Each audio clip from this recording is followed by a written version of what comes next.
released in film. We are live. The room is open. Thank you, everybody, for joining us at the 31st Annual Cascade Festival of African Film. I like to say that this is the most organized film festival, African film festival in the world. And it certainly is the biggest one west of New York City in the United States, and one of the three major African film festivals in the world. And so there's the one in Burkina Faso. There is the film festival in New York City. There's the Pan-African Film Festival that's in Los Angeles. And, there's us, of course. We're all African, though, and we have some diasporan films. Thank you for joining us for this film, The Ghost and the House of Truth. My name's Mark Holman. I am a committee member. I've served different roles on the committee over the last 20 years that I've been on it, but we're going to just say that I'm a committee member now. I'm one of the people that helps to keep it going. And I'm joined here this evening for us and morning for her, morning tomorrow, with protagonist in the film, Kate Henshaw, who plays the role of Fola Shade. So we'll be taking your questions and answers here. Kate is originally from Lagos or born there, but lives in other parts too. Her family comes from the Delta region there, more southern part of Nigeria. For those of you who have read some of the country maps or country sheets that we supply during the festival, we're open for questions and answers. And I think I'm going to start off, Kate, with the question. And that is, has to do with women. I've loved the roles that women played in this movie, very important roles, and some that in a lot of the Western films, Western being in the United States, especially, we don't see these roles. And the main inspector, is there a role that you played by a female and a female who's pregnant? So I would never expect to see that in casting here in the United States. Can you tell us a little bit about women playing those key roles in law enforcement, and whether that's a norm or was it something special for this film? And how did you get up for playing that role? Hello, good morning, everyone. It's 7 a.m. here. I know it's night over there. So women playing those kind of roles here in Nigeria is not that popular.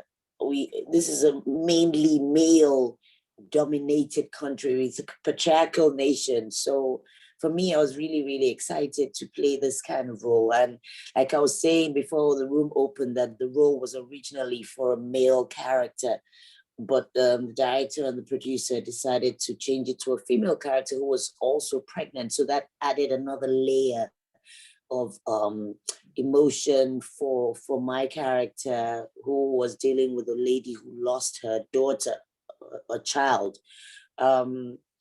We have female police officers here in Nigeria, but there are not that many that are, up there. It's mostly male. We have one or two that stand out, but they don't get as much visibility. So for me, the story was mainly because of the kind of country I inhabit, which is Nigeria, where the police force isn't really trusted, isn't really known to be fair and to treat everyone the same, because the character was just a normal citizen. She didn't have any money to pay for speedy process for her child to be, her case to be investigated and taken seriously.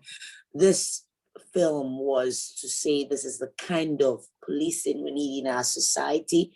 This was also to show that the female police officer who was in charge of the investigation felt the need to make sure that the truth came out and that this lady got, how do I say, closure regarding her missing daughter. And she was very thorough. She was very connected with the lady and tried to do her best to make sure that justice was served. And like we all saw, the lady was, how do I say, she reacted differently, being that she was in the house of truth, which is where they do, you know, she reconciles people, the criminals and the people they've hurt and all of that, tries to bring them closure, but she couldn't hold on for her own part to be done. So to me, it was varying emotions. The locations were amazing. That part of Lagos where we filmed, and it was thoroughly enjoyable. I enjoyed working with Aki, and the whole cast and crew was truly amazing. That's wonderful. Did you have to use a fake tummy or something like that, or how did Yeah, you? we bought a prosthetic one. Aki brought it. I think he brought it from the US. And I had to, you know, for me, I had to wear that thing as early as 5 a.m. I was up. I had to be up, have my makeup done, get dressed in that outfit, and I stayed in it all day. I only took it off when I wanted to eat because it was so heavy on my tummy, and I had my belt, I had my gun, I had everything. So I would like, free me for a few minutes, let me eat, and then I put it back on. So it was full dress wear from 5 a.m. till we finished in the evening, you know, except for one or two scenes where she was at home, just relaxed. But that was, so I kind of like grew into it. Even Aki mentioned one time, like, Kate, your walk has changed. I'm like, where, you know, it just, I kind of just inhabited the clothes, the character, and I just had this feeling of authority on me. And people would see me on the road, normal people, and I'm like, oh, officer. And I'm like, in my heart, I'm laughing, like they don't know I'm playing a role. And then someone would recognize me and said, Kate, are you now a police officer? And I was just like, yeah, you know, I'll be nodding. I'm like, yeah. And there was a scene where she was just walking through the street and she had to cross, and she just put her hand out and told the taxi to wait. I mean, for me, it was like, I'm a police officer, stop that car, I'm walking. You know, I just those moments for me were really fantastic. That's wonderful. How was it received in Nigeria, considering that it was so female centric? It was very well received, very, very well received. But the only sad thing for me was we had reached out to, well, the producer and myself had reached out to the police to try and get them to take it on board, to use it as a tool to show the public that, okay, we support this movie.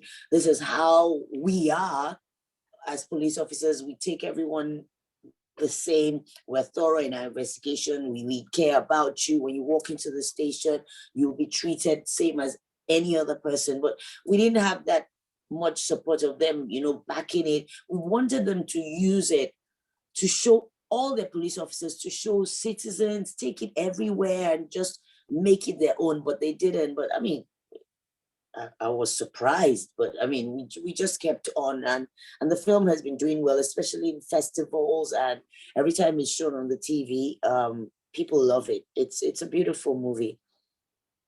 Thank you. There was a question that just came in, and ask a little bit about your preparation for the role. We know that you had to carry the prosthetic around and everything, probably changed the way you walked a little bit, but how did you find this personal connection to Fola Shade? Well, I'm a woman as well. I am a mother as well. I am someone who speaks out a lot in our society here in Nigeria on varying issues. So I feel very strongly about justice. I feel very strongly about a lot of things. And so for me was playing that role was, the truth had to be told. Investigation had to be done properly. We had a few weeks of rehearsal with Aki, and I just felt, I mean, you know, we all know what is right to do. So it's not that hard to do the right thing. So for me, it was connecting with the character. If she was a police officer, how would she do it? She would do it in a good way. She would be fair, she would be thorough. So for me, I just brought in all those emotions to bear in bringing to life the character of Folashade Adetola. Thank you. It was a very spellbinding film, and at the end, you know, you saw it kind of reaching this conclusion, like, what's going to happen? Are we going to find out? What's the resolution going to be? Is there going to be a Deus Ex Machina comes in, something like that? Is it that easy to buy a gun in Lagos? And how common is it for someone to own a gun? It's easy. It's easy to buy a gun. Very, very easy. We don't own guns. The citizens don't have that, you know, freedom to just go into a shop and buy guns. Yeah, you could buy on the side. And there are people who have registered firearms, you know, those that have money, those that, you know, have connections in the police. But it's not a normal thing for everyone to just have a gun. Like in America, you walk into a store and buy a gun. It's not the same here, but you can buy a gun if you want to. Thank you. You talked about the truth and the reconciliation unit there. And I think here in America, we became familiar with the truth and reconciliation sessions that were set up after apartheid in South Africa. And also there were some that were set up in Rwanda after the genocide that happened there. In fact, we've shown films about that in the film festival. The question here is restorative justice part of the criminal justice system in Nigeria? Or is that something that comes from a Yoruba tradition or one of the traditions from— What was the question, Mark? Is restorative justice part of the criminal justice system? I don't know that it's a thing. We don't hear a lot of those kinds of things. I mean, recently across the world, sometime last year, I'm sure you must have all heard of the NSAS situation that we had here. And panels were set up across the country, you know, to give people a chance who have been victimized and brutalized by the special armed forces of the police, armed section of the police, and people were allowed for the first time to come forward and give their case. There have been panels like this before, but nothing has really panned to people actually receiving justice, you know, to being restored to a place where they feel that they receive justice. I think we're still working really hard to have a society where there is restorative justice for everyone, for people who have been hurt, brutalized, and had loved ones taken away from them. It's a struggle. It's a fight that we keep doing every other day. And I hope and pray that sometime in the future, it will become a real thing. As do I. Your character's name was Stainless. Yes. Also. Yeah. And at one point in the movie, like early on in the movie, actually, Bola wanted to give Stainless some dash. Does it, how much does it help people actually make progress with the police pursuing a case? A lot. If you have money, a lot. If you don't have money, your case is dead on arrival. You just have to bring money. It's a thing. I'm not even gonna lie, you know, which was why we needed the police force to take this on board, to show people. I mean, you go into a police station, they say bail is free, but once you're arrested, you're gonna have to pay to come out. Even if at the end of the day you are found innocent, you're gonna have to pay somebody, you know, something. It's just so, I don't know, frustrating and shameful at the same time. But you take a poll across the society and people will tell you, if you don't have money, just forget your case at the police station. It's not going to happen for you, which was why it was very important for that character to be like, no, it's not about your money. I will take your case seriously. Trust me, which is what we need to trust our police force. Sure do. Um, I like some of the chase scenes there. They had a little Fellini-esque feel about it, you know. And I noticed that in the part of Lagos where you were, they had a lot of water that was around during one of the chase scenes, or lagoons or something. And it's interesting because I was thinking, wow, where there's lagoons and waters, you know, in like Amsterdam or Venice or something, you definitely want to have a house there. That's Mm. pretty cool. Whereas where you were going around, I was thinking, I probably don't want to have a house right there. No, Not you don't. No, you don't. so. Uh, why'd you choose that area? It looked a little bit like favelas or something in Brazil, or you know, a slum area in the Aki, US. But why? Aki chose that location. But Okay. it's a huge community in a certain part of Lagos called Makoko, and these people actually live on the water. You know, that boat is their regular mode of transportation. They go with the boats from house to house on the water, selling food. So the boat is here, somebody's frying plantain and giving it, serving somebody in their house, and then they have the part of the places that are on land. But you see, the picture, the shot overhead of the boats colliding, that was real. Nothing was staged in that area. We just went, Aki just went with the flow, and we had to shoot that scene, those scenes on the water so many times, because we're not trying to disrupt their normal activities. We're trying to like just blend in because it's quite huge. And you can't tell them, it's not like Hollywood where you say, oh, move back, everybody. Nah, no, they have to make money for the day. They have to sell their fish. They have to provide services to one another. So it was so real.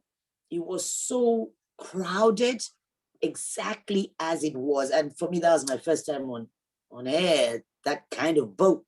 And I told Aki, like, if I drop in this water, I'm walking out of this job.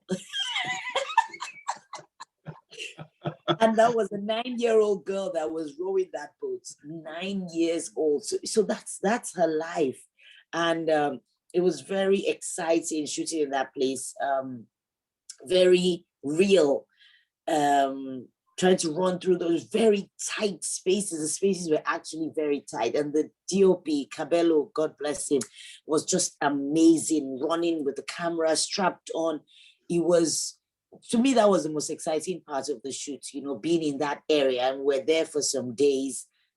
Everything was just around. The locations were all around. We had to move. All of us were in a hotel for a month while we were filming. But that community is real. And I met a young girl who, through technology, was helping her dad sell his smoked fish to a larger community just by people clicking on their phone. I'm like, wow, this is really interesting. So a lot of things happen in that community, a lot. And the Yeah, boy who drove the bike, he lives there. yeah. The guy who rode the bike, he lives there. We couldn't find someone to do those kind of stunts. He's got a future in motocross. Oh, he's amazing. He is. Yeah, and the little girl better look out. There's going to be some crew coaches, or at the very least, some dragon boat racers that Exactly. might want to draft her or her services. She was so calm. She was so Yes. calm. Just like, I mean, I was one shaking, like, you know, like, hey, what's going on here?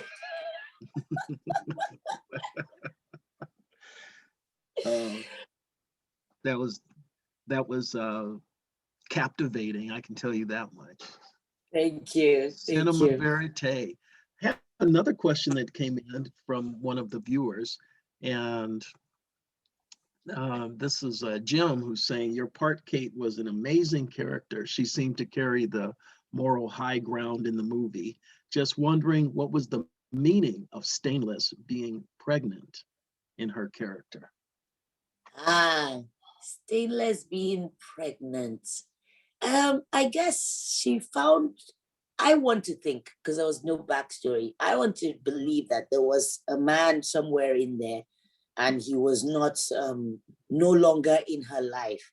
But true to character and true to type, Stainless just kind of moved on and knew that this baby was going to be born. Her job still had to be done, and she wasn't going to let anything stand in the way. That's what I believe for the character, what she felt. Because I remember one guy asking a question when we screened the movie. She said, "So where is the husband?" I'm like, "Must there be a husband?" He's in his skin. That's where he is. Yeah. Great.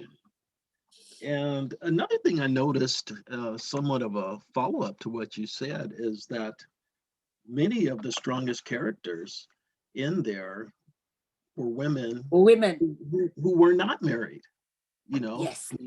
None. Folashade wasn't. The lady who Yes. headed the arbitration panel wasn't. Stainless wasn't.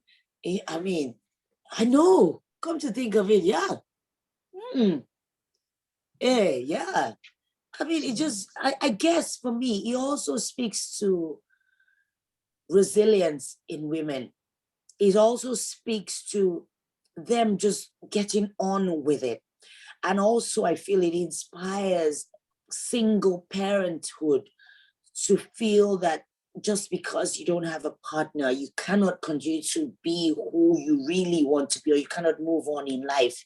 You still can be an excellent person. You can still have a heart. You don't have to feel pained or that you've lost out on something. You can actually do go on in life. And you may meet somebody, you may not, but life goes on. It does. And one is left to wonder how life will go on for Bola at the end there, when she finds out that she killed an innocent man who now has two more women that don't have a man in their life. Exactly. Yes. This question has to do a little bit more with Lagos, and going back, the cinematography of Lagos made the city itself seem like a character. What role does the city play in the film? What role? Lagos is a many-part state. Lagos can be beautiful. Lagos can be ugly. That's just what it showed. It showed the bare side of Lagos. You know, sometimes most filmmakers, they go to the lovely statues, they go to the lovely bridge, they go to the big nice houses, you see people all nicely dressed and everything, but this was a very gritty, bare part of Lagos that not many, I've not even seen it in that many movies. I'll say I've not seen it in any movie at all, you know, in that light. You know, that area where Bola lived is a community, it's a government provided residential area. And you could see, you know, the wires, the crisscross of the electricity wires. That's exactly how it is. You know, nothing was touched up. It was just the gritty part of Lagos, the part that wasn't sugar coated. You know, this is the part of Lagos where you are at, and there are people who reside in these areas. Only thing that I was missing was the gentle hum of the generators. Funny thing, we were using generators all the time, but the generators were taken far, far, far away. And I don't know, there was some gen noises, but I don't know, maybe you didn't hear it, but we tried as much as possible not to let that into our sound. And most of the areas we went to, there weren't any electricity, so we had to provide our own generators, which we took, you roll the wires far, far so that it doesn't filter into the audio, which is always a situation for us here.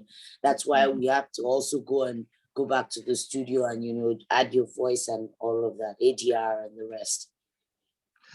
Okay, thank you. So, like I said, we've seen a few movies, you know, about Lagos and Nigeria. It's the truth. The generator noise is a real thing. It's not put on. Trust me. You're lucky you're not hearing some here in the background as I'm talking to you. We have electricity for a few hours, so it's all quiet. Good. I have another question here, and it's a kind of a cultural question. And it's the scene where Bola's cousin was explaining something about her uncle and the daughter's burial, and saying that she shouldn't know where she was buried because that's their custom, and the uncles would come and do it. And then so what does that mean? And then Okay, part of go that, on. there were these women who were mourning. It sounded like I heard the word Mary, so I'm thinking maybe it was Catholic or something related, but No, yeah. the song is a song from the Riverine area. It's not Mary as in a name. It's the Yeah. way it's pronounced. It's a dirge kind of song that you sing during funerals, and in African society, okay, in Nigeria, we believe that a parent doesn't bury the child. It's the child that will bury the parents, because it's seen as a taboo that you bury your child. Your child is meant to outlive you and not the other way around, which is why it's not allowed. Tradition doesn't allow you bury your child or go to the burial site, take part in the I mean, you can mourn in the house, but you're not going to be wanted to be seen at the funeral service or in the grave. You're not, because you're not, that's not right in terms of tradition, spirituality. Your child outlives you, not the other way around. So it's a sad thing for you to bury your child. That was why she was told that she couldn't take part and then go and see where the burial site was. Wow. Did Stainless see this, or was this the eye of the filmmaker, the camera? Does Stainless aware of the funeral of the dirge? Oh, no, that's the eye of the camera. Stainless didn't, no. I mean, she's a police officer. She's not part of her family, really. So she was out of that part. Okay. I have another Stainless question. And that is, she was pregnant, and it seemed that she could empathize probably more with the daughter, the missing daughter, the woman whose daughter was missing. And her baby was growing in her belly and would be loved, while another child was missing whose mother ached for her. How did that affect the character Stainless as you were playing her? This is a situation where a woman is expecting to bring a child into the world. Now, this other woman has lost her child. So this woman who can help this other one, she's thinking, what kind of child am I bringing what kind of world will I be bringing my child into? For me, I felt she needed to protect her child. In protecting her means giving justice to the other lady, so that in some type of way, she has created a society where her daughter, when born, her child, when born, may be safe or will get protection, for lack of a better word. So I felt the character needed to show those emotions, to do the job correctly, because she has a child coming into this world and she wouldn't want anything to happen to her child. And if anything did happen, she would want that child to get justice. Yeah.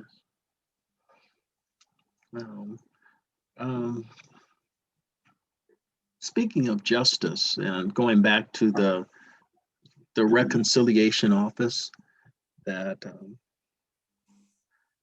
Bola was working in, the scenes of those victims meeting the perpetrators was very powerful. How important was it to the filmmaker to bring up this topic and make it visible to the public? And how well was this type of program funded? I doubt if like I said, I don't know much about that sort of thing happening in our society.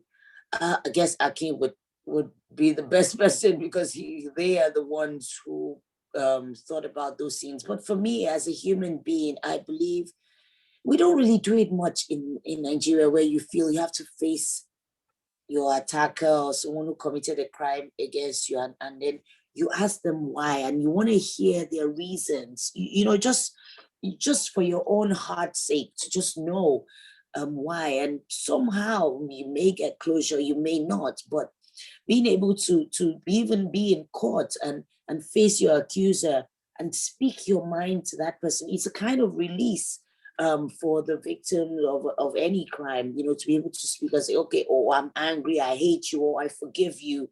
I hope that somehow you get help or you change. You've taken a lot from me, but those kind of emotions have to have an outlet for release, for people to be better, to deal with pain better. That's what I feel.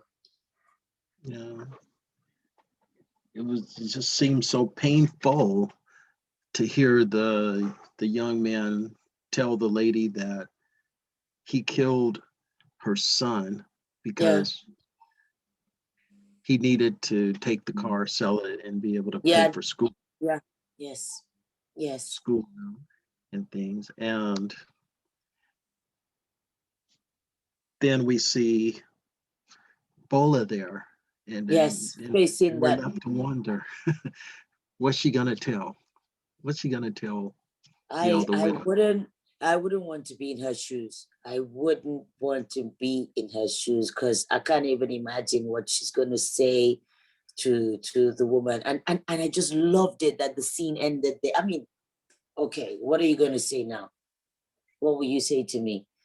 And it's just the look just sent a whole message across. It was very powerful, very, very powerful. With the light coming in through the window, truth is light, and they're sitting there in that dark place. So who's gonna shine the light?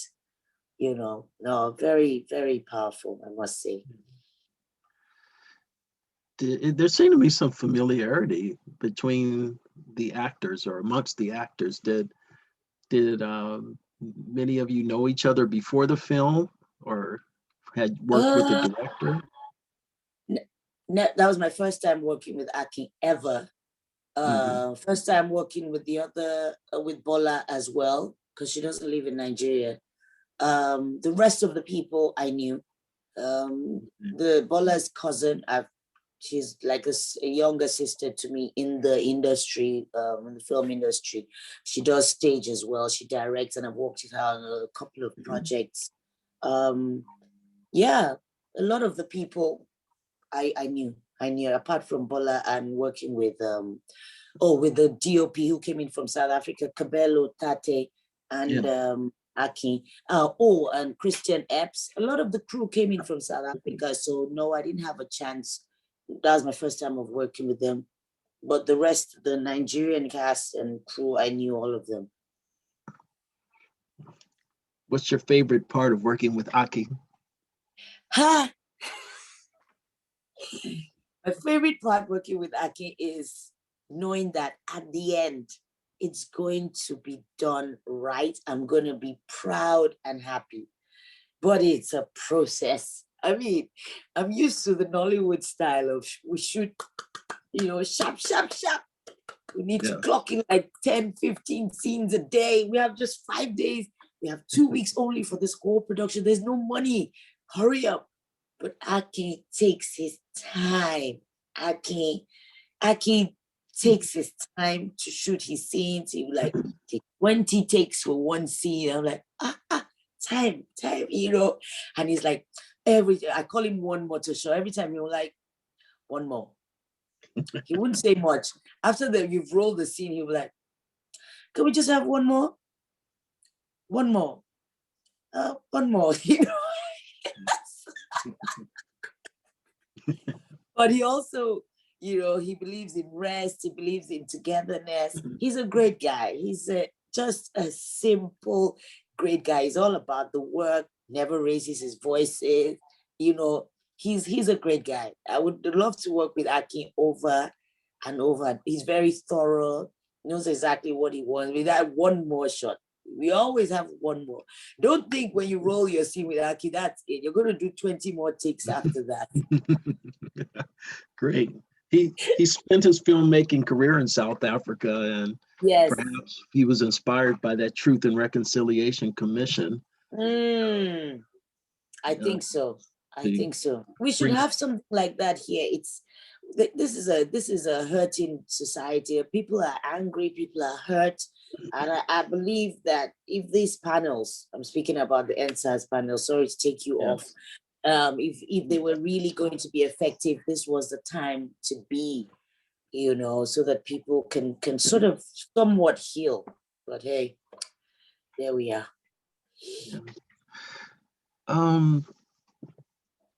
Is it part of the culture to try and work things out before going to court? Oh, yes, we have a court of arbitration here in Lagos, funny enough. Yeah, not far from me. It is advisable to always try to settle things out of court, talk, bring the both parties together and see where there can be some kind of compromise. And if all else fails, then the courts will take over. Yes. Wonderful. And in another life, I work as a mediator. So I was loving this film.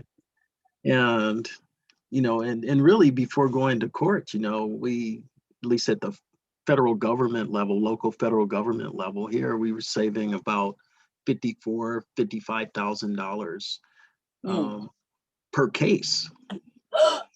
Really? Yeah, per case, yeah. And we'd have something like half a dozen to, 10 cases per year that could have gone to court. So through the mediation, we were able to circumvent. Oh, that's good. Court costs. So that's good.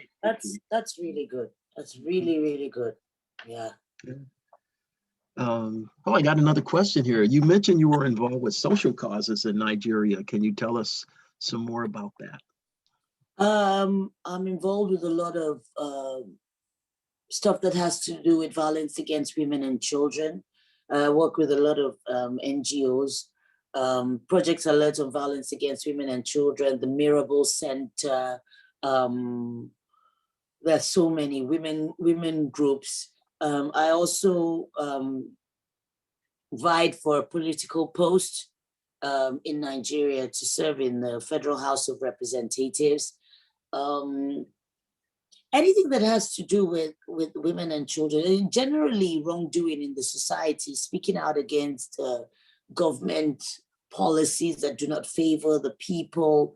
Generally, I'm known to be outspoken on a wide range of stuff, but mostly my heart is where violence against women and children is a thing here, rape, culture, and all of that. I'm heavily involved in those spaces, and I work with so many groups. Osiwa, the Ford Foundation, I've done some work with them and all of that. So yeah, that's me. Wow, thank you for that. I want to add one thing, to correct myself a bit here. So the South Africa has a restorative justice program that's part of the criminal justice system under victim empowerment program, not Truth and Reconciliation. Okay. Fix that up, didn't want it to be recorded forever with me that made that mistake. So, I have another question here. It was very thoughtful questions coming in. They must know we're getting close to the end of Q&A. That's what happens in the film festival, you know. I know. It's always like that. You say, who wants to ask a question? And everywhere's quiet. And they're like, okay, we just have 2 minutes. And everyone throws in their questions. Yeah. So, but this one's quite thoughtful. I'll just read it here. I found the ideal of distance and perspective in the search for truth is very important. Bola was told to step back, to leave things to the police. Somehow the search for truth seems difficult if we can't have some distance. Stainless was able to keep an open mind, but Bola could not. The director of the Office of Reconciliation talked about the effects of trauma, where we saw that scene with the director smoking cigarettes and things like that. So, yes. Is trauma in the conversation in Nigeria? Trauma. Yeah, trauma. It seems Oh like you yeah. just, It is in the conversation. It should remain in the conversation. It's very, very important. And like the person who put up the question, is very important to put yourself away from a situation.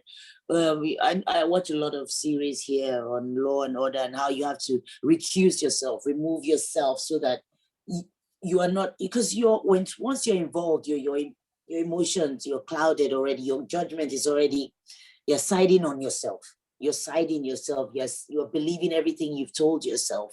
So when you step back, you allow people who have an open mind to make sure that everything is done right, so that you can get the answers that you truly deserve. So yeah, it's very, trauma is a thing. Yes.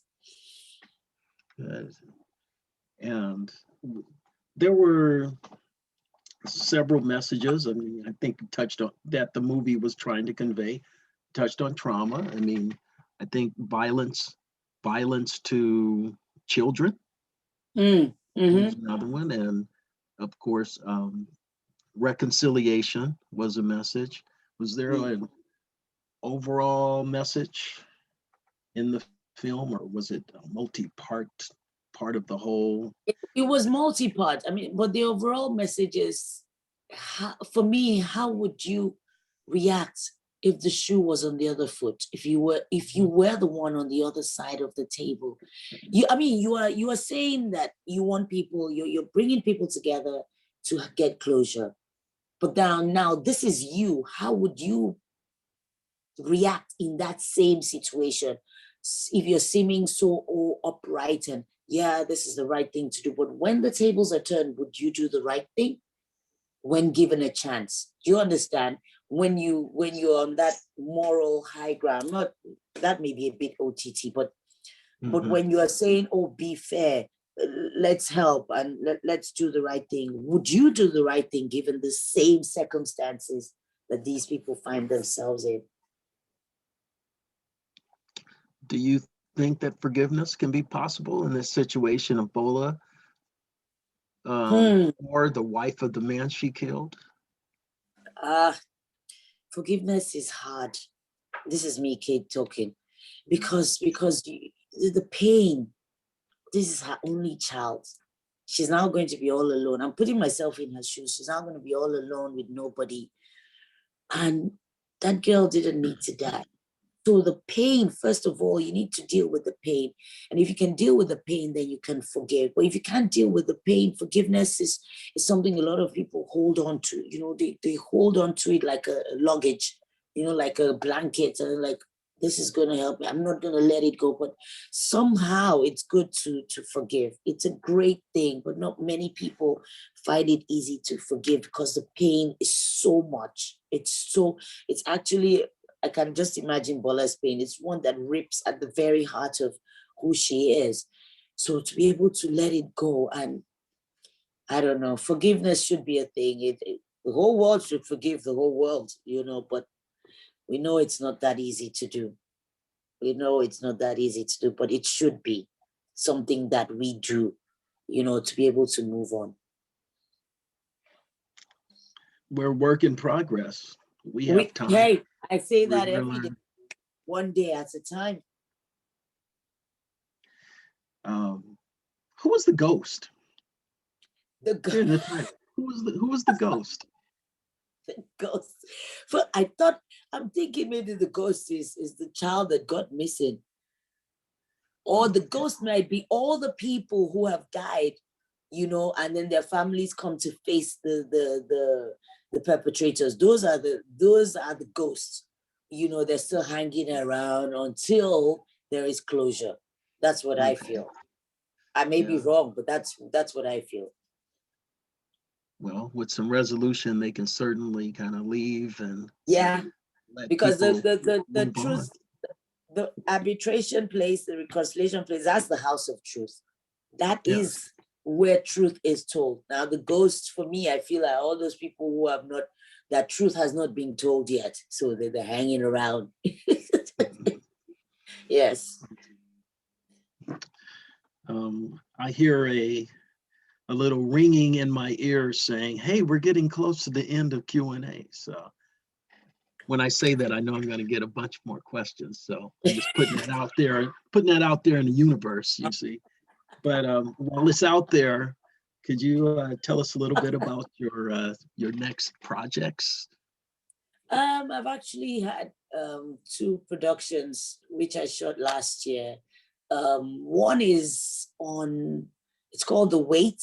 I can't give too much away. It's about people who are waiting for the fruit of the womb, who are waiting to have babies, how they deal with the wait, what happens in a young marriage, in a marriage that's like 5-10 years old, the pressures from your family, your mother-in-law, when are you going to get pregnant? Have you taken this herb? Have you seen this doctor? When last did you have a check? All of those things, on your mind, and about the lead character who is not married, who doesn't have a child, but she's helping people to wait. In those 5 years, you could be paying back your college loans in the US. Or something like that. No. And then the second one it's a very nice love story. I played the mother of a young girl who met a young guy along the way, and somehow they fell in love, but wires were crossed and they never got to meet again. Both of them are quite interesting. Yes, that was last year. Oh, yeah. Wow, this is amazing that we get the chance to speak to you in this medium. Thank you, Mark. And we're also able to have the type of dialogue that I think defines what this festival is about. I mean, the films are great, but I've always said, since I've been a member of it in the last 100 years, that the dialogue could also almost stand independently as part of a film festival. So yes. you've certainly given us a lot to think about here. I see one thought, kind of a comment question that rolled through, and you just have to share it with you. But maybe the ghost was that part of the different characters that continued to haunt people. This is what the person said. That bad they could not rid themselves of, and that came out in quest for truth. Absolutely. That I think I like that one. I like it. It's beautiful. Yes. Thanks, Jim. Jim sent that in too. Thanks, Aaron. Thank you, Megan. Thank you, everyone, for your questions. Yes. So we'll wrap it up now, and I don't see any rush of questions coming in, so we'll really wrap it up. It's been wonderful to be able to talk to you, Kate. Thank you, Mark. Thank you. I hope you get to come to Nigeria or I'll get there. Africa. Thank you, Lisa. There. According to Ancestry.com, I'm 37% Nigerian. I gotta go back. After COVID. After COVID, yes.